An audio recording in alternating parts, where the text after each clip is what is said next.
Tibetan Buddhism, also called Vajrayana, is a sub-school of the Mahayana, although it is often seen as its own tradition because of its inclusion of Tantric Buddhism, an esoteric teaching that utilizes a vast array of practices to harness one's mental and physical energies through ritual, visualization, chanting, yoga, and meditation, with the aim of not merely attaining enlightenment, but to become a Buddha. According to His Holiness the Dalai Lama, Tibetan Buddhism is the Buddhism of Nalanda, the greatest of the ancient Indian Buddhist universities. History tells that in the 11th century, as outside invaders began to ravage India, almost eradicating Buddhism from its homeland, many Buddhist masters of Nalanda escaped to the Himalayas, to the high Tibetan plateau, where the Buddha's teachings could remain protected.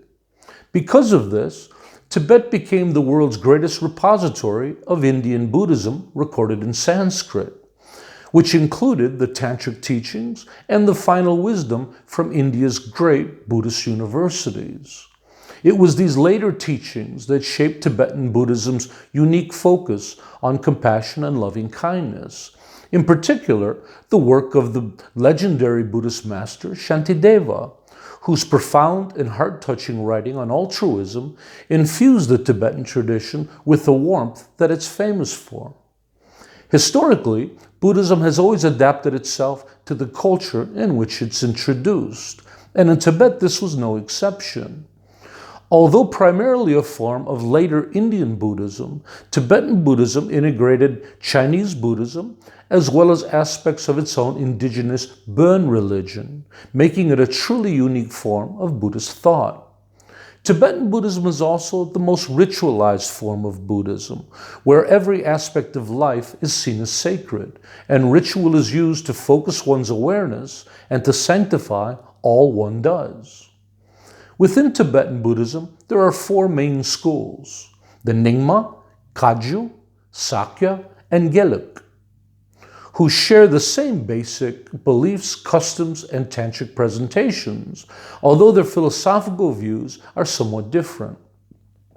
Another distinction between the four schools pertains to their balance between study and practice, with the schools often divided into those who have a stronger emphasis on study, the Sakya and Gelug schools, and those that have a stronger emphasis on practice, the Nyingma and Kagyu schools. However, any conversation about Tibetan Buddhism is incomplete without talking about His Holiness the 14th Dalai Lama. The term Dalai Lama is not a name but a title, translated as spiritual teacher possessing an ocean of wisdom. The title Dalai Lama represents an institution and lineage of reincarnate masters who over the centuries have continued to take rebirth in order to protect and benefit the people of Tibet, the current Dalai Lama being the 14th. The Dalai Lama's traditional role is the temporal, political, and spiritual leader of Tibet, representing all of the Tibetan people and all schools of Tibetan Buddhism.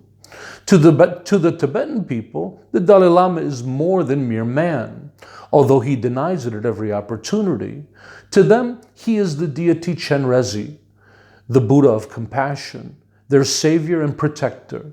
When asked about this, His Holiness insists he is just a simple monk. However, for anyone who has met him, this is anything but true.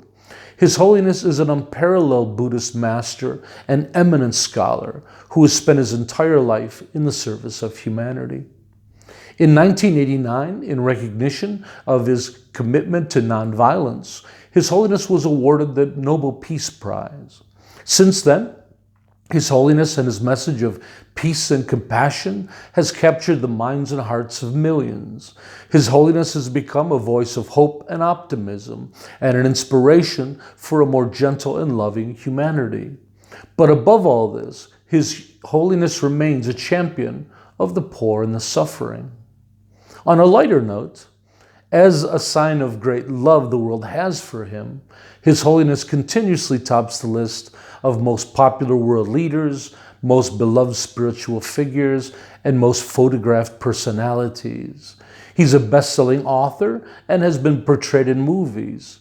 He's a voice for interfaith dialogue, an active proponent of science, and a spiritual mentor to millions of Buddhas and non-Buddhists alike.